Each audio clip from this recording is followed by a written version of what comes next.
Hey, hallo und guten Tag. Willkommen zu diesem neuen Video. Heute möchte ich mit dir in die Welt des Dioramabaus eintauchen und dir alle Tipps und Tricks für ein realistisches Diorama mit auf den Weg geben. Mehr nach dem Intro, also bis gleich.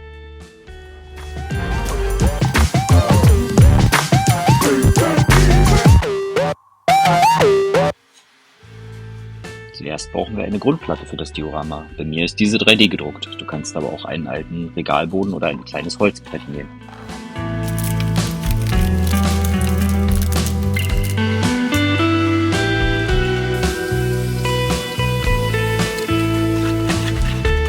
Mit etwas Modelliergips und einem Holzstäbchen forme ich nun die Bodenplatte der Werkstatt.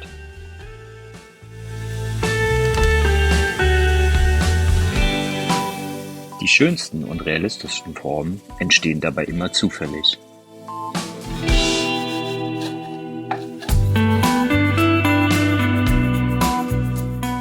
Größere Huckel und Unebenheiten schleife ich einfach mit 180er Schleifpapier weg.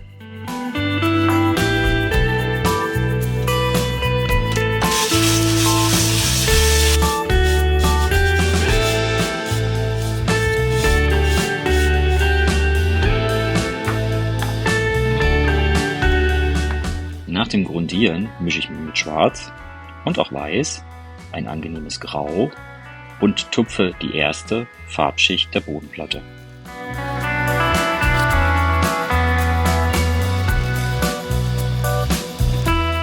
Falls du so wie ich auch mal gestrichen haben solltest anstatt getupft, nimm einfach einen Schwamm und tupf über das Feuchte nochmal drüber. Anschließend tupfst du mit schwarzer Farbe über die gesamte Bodenplatte, um eine realistische Textur zu erhalten.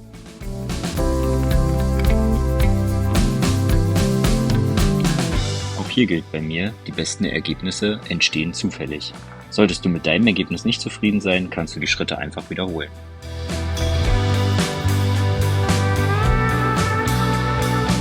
Am Schluss habe ich die Bodenplatte mit mattem Klarlack versiegelt.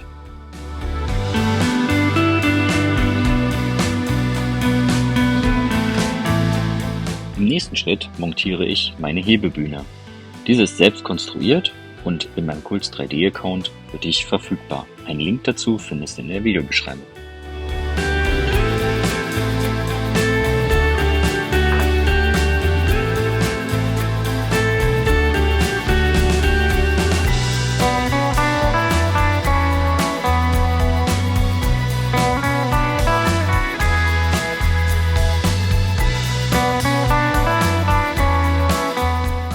Um die Hebebühne besser auf der Bodenplatte fixieren zu können, bohre ich 2 1 mm große Löcher und setze ein Stück alte Büroklammer ein.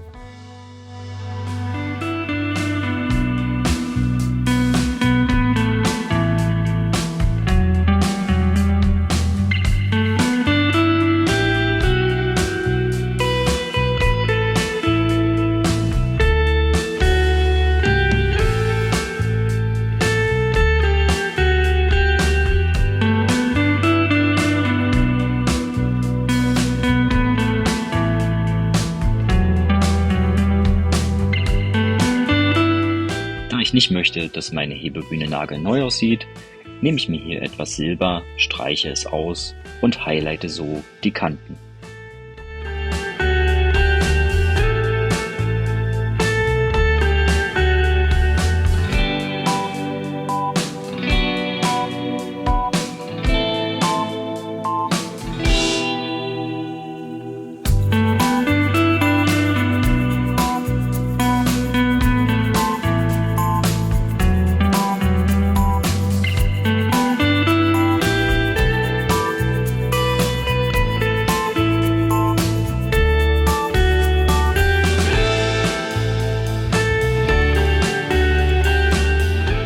Die Arbeitshöhe an der Hebebühne lässt sich einfach einstellen, indem man die Arme der Hebebühne oberhalb oder unterhalb der Markierung einklebt.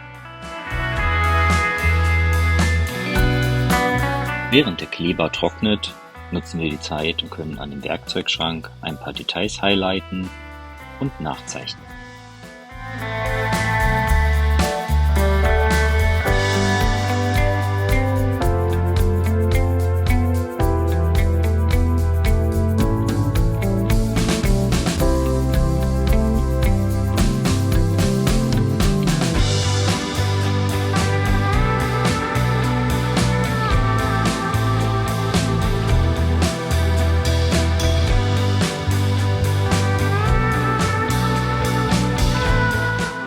Nun ist es auch Zeit, den anderen Arm einzukleben. Zum Einkleben nutze ich immer Holzleim. Das hat die Eigenschaft, dass ich das Bauteil in Ruhe ausrichten kann und der Kleber danach transparent aushärtet.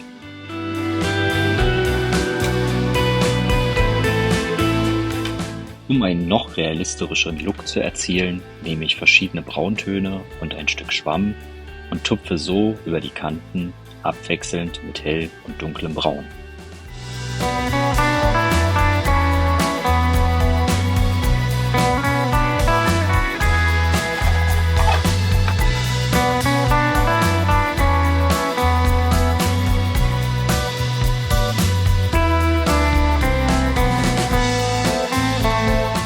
Zwei Löcher mit einem 1 mm Bohrer und etwas Holzleim und schon sitzt die Hebebühne sicher auf der Bodenplatte.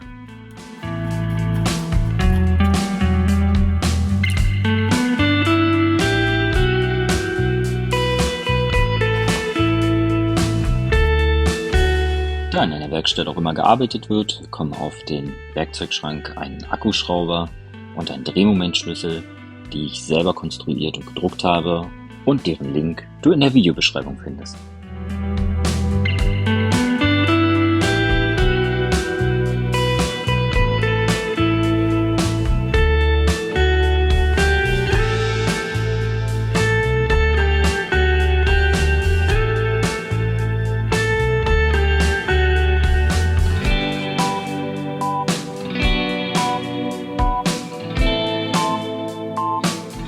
Ein weiteres schönes Detail ist der kleine Schraubenschlüssel auf der Hebebühne, den ich auch selber konstruiert und selber gedruckt habe.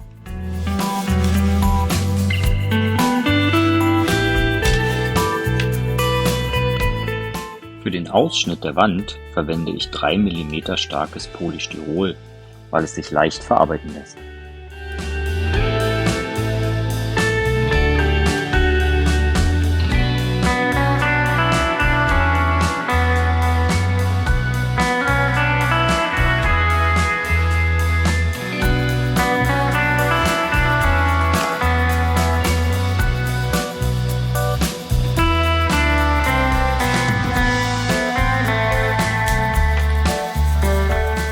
Damit auch die Wand gut fixiert werden kann, nutze ich wieder ein Stück Büroklammer, was ich aber diesmal heiß mache und einfach in das Polystyrol drücke.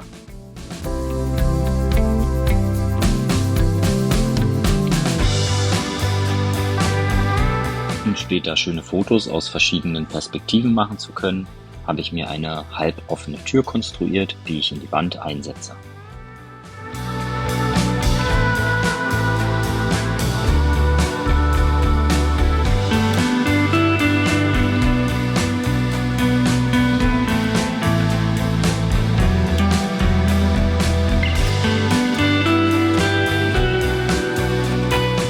In den Türrahmen der Tür habe ich einen kleinen Überstand reinkonstruiert, so dass die Schnittkanten im Polystyrol hinterher verdeckt werden. Der kleine Knick im Türrahmen, den du erkennst, ist leider ein Fehler im Druck, der ist für mich aber gar nicht schlimm, es gibt dem Ganzen einfach nur mehr Charakter.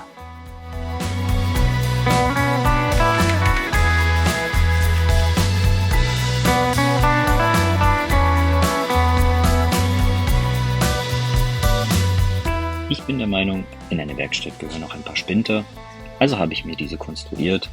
Einen Link zu den Spinten und zu dieser Tür findest du ebenfalls in der Videobeschreibung.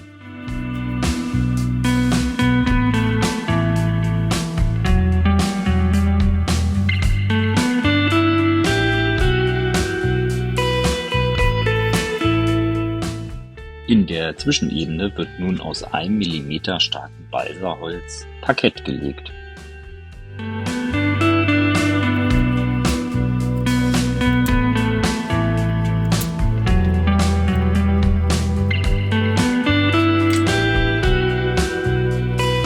Hier durfte ich lernen, Sägen ist besser als Schneiden.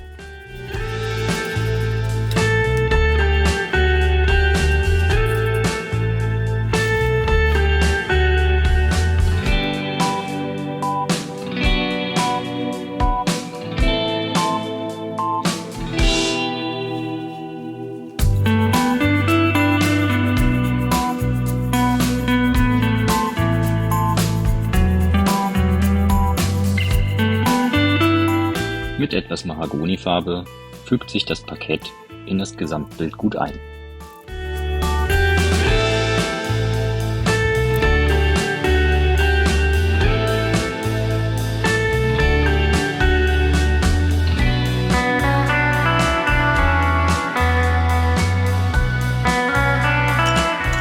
Die Außenwand der Werkstatt möchte ich in eigener Sache als Werbefläche nutzen, und so habe ich mir ein Plakat für meine eigene Felgenmarke RBN Wheels gezeichnet.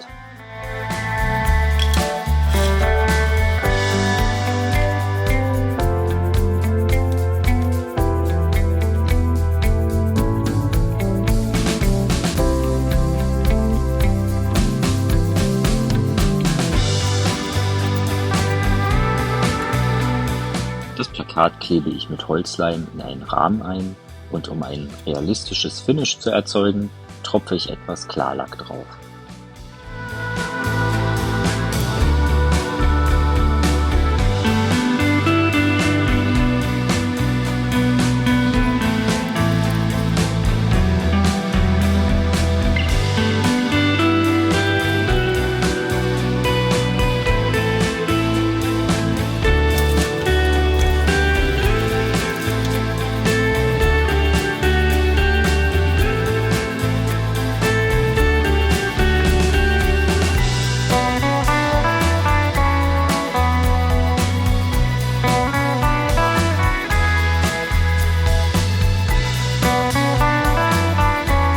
Damit es in der Werkstatt auch nicht zu warm wird, habe ich hier eine Klimaanlage konstruiert. In der Klimaanlage ist eine Vorrichtung für einen Elektromotor mit einem Durchmesser von 6 mm. Dort kann das Lüfterrad aufgesteckt werden und so ist die Klimaanlage dann auch funktionsfähig.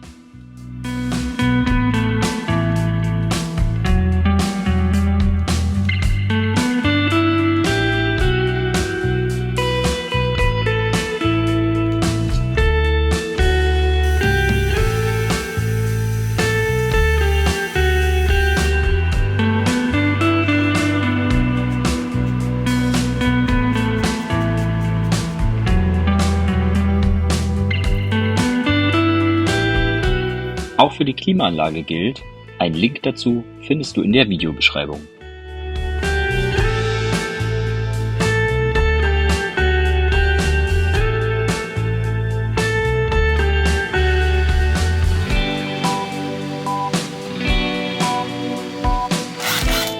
Damit die Luft der Klimaanlage auch in die Werkstatt gelangt, bohre ich hier mit einem 8 mm Bohrer in die Wand und setze das Lüftungsgitter von der anderen Seite ein.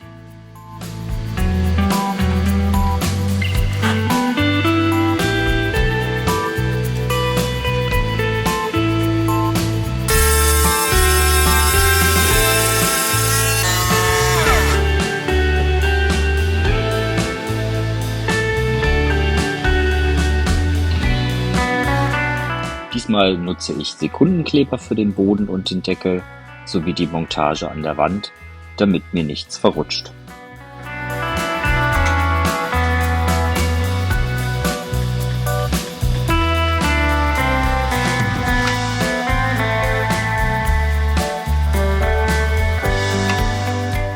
Zwei 1 mm Löcher für die Fixierung in der Wand und ein Loch für die Kabel, etwas Holzleim und die Wand ist fixiert.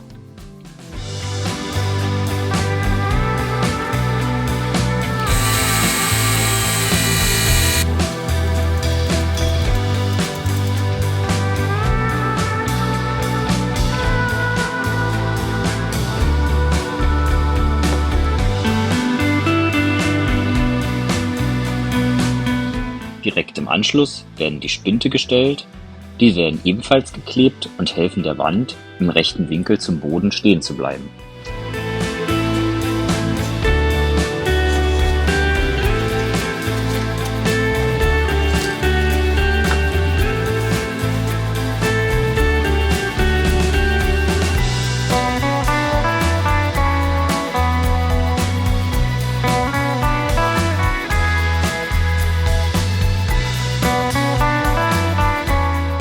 Auch ein Schwerlastregal darf in einer Werkstatt nicht fehlen, deswegen bestücke ich es hier mit allerlei selbst konstruierten und selbst gedruckten Elementen.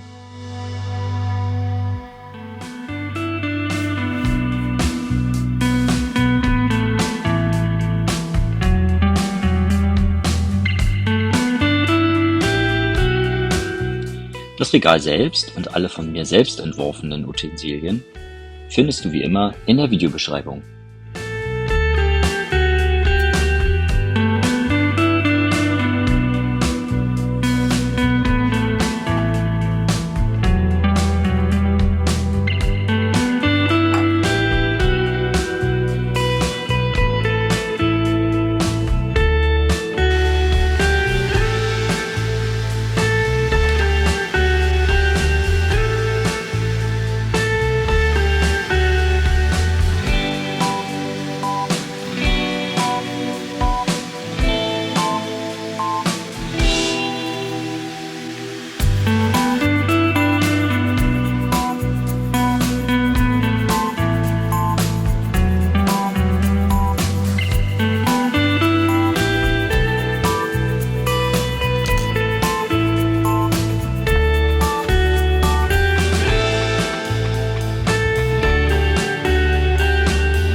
Während in der Werkstatt alles trocknet, habe ich diesen alten Porsche tief in einer Schublade gefunden und werde ihn jetzt etwas altern lassen, damit er später gut in die Werkstatt passt.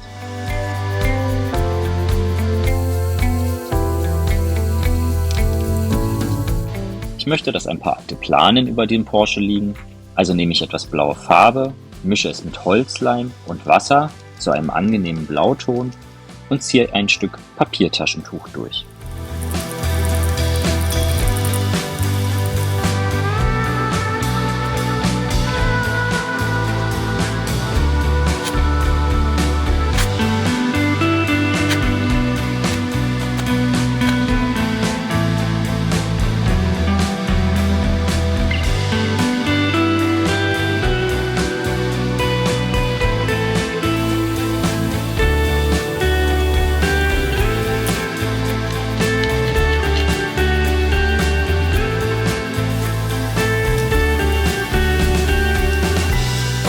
Durch die Feuchtigkeit und den Holzleim ergibt sich ein realistisches Bild, aber gib acht, du hast nur einen Versuch.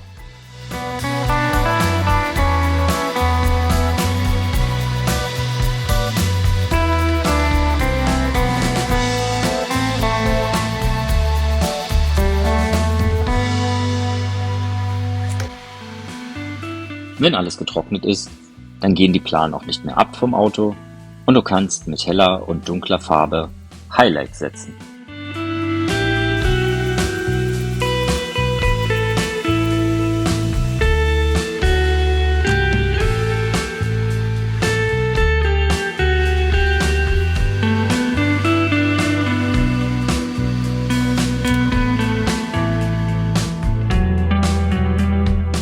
Damit sowas hier in dieser Werkstatt nicht nochmal passiert, benötigen wir ein Geländer.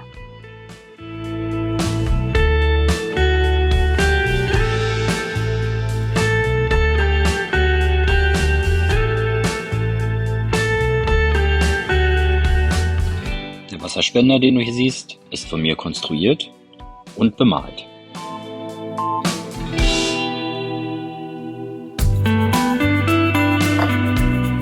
Diese Figur liegt schon lang auf meinem Tisch. Nun habe ich sie bemalt und konnte sie endlich verwenden.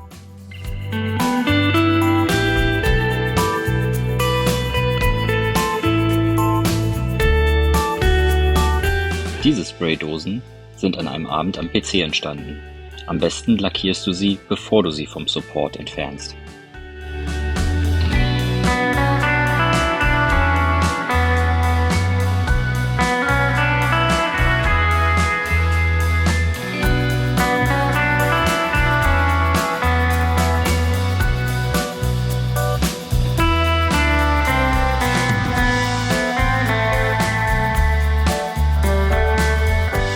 Da Menschen und Tiere einem Diorama erst Leben einhauchen, habe ich hier einen kleinen Hund im Internet gefunden, heruntergeladen, auf die richtige Größe skaliert, gedruckt und bemalt. Natürlich darf jetzt auch ein Hundenapf nicht fehlen. Diesen musste ich mir aber selbst konstruieren und drucken. Am Schluss stellte sich die Frage der Beleuchtung. Da ich keine Decke habe, an der ich eine Lampe montieren kann, habe ich mir einen Baustrahler konstruiert. Diesen Baustrahler kann man zusammenklicken und die zusammengeklickten Teile mit etwas Leim fixieren. Zusätzlich sind bereits Löcher vorhanden, so dass man SMDs einkleben kann.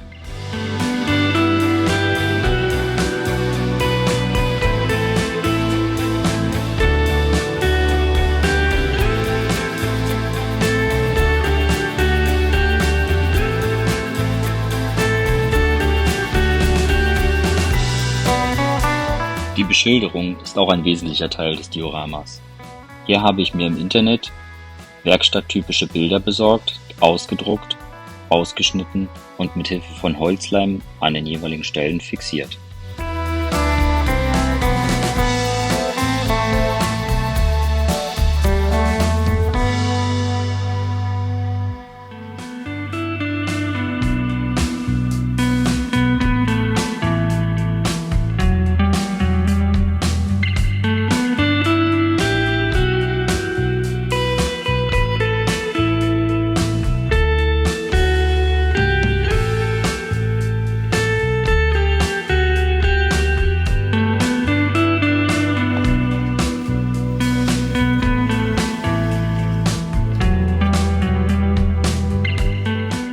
Das weiße Papier an den Schnittkanten kannst du mit einem Pinsel und etwas schwarzer Farbe maskieren.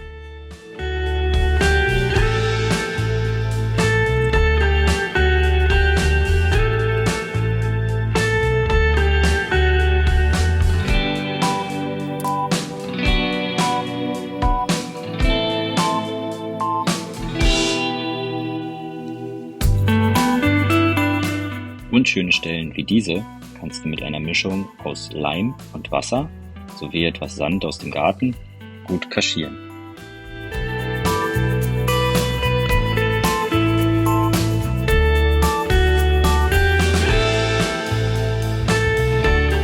Zum Ende folgt der unangenehmste Teil für mich, das Löten der Kabel.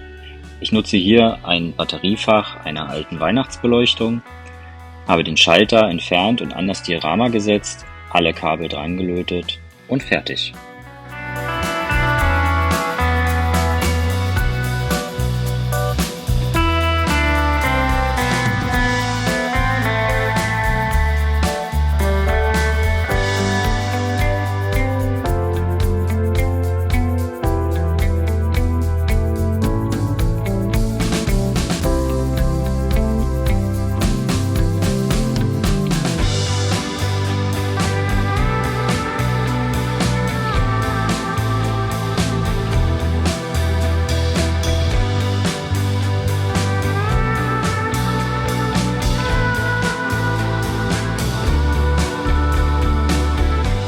Mit einem Durchmesser von 14,5 cm passt es nun perfekt unter eine Glaskuppel von IKEA.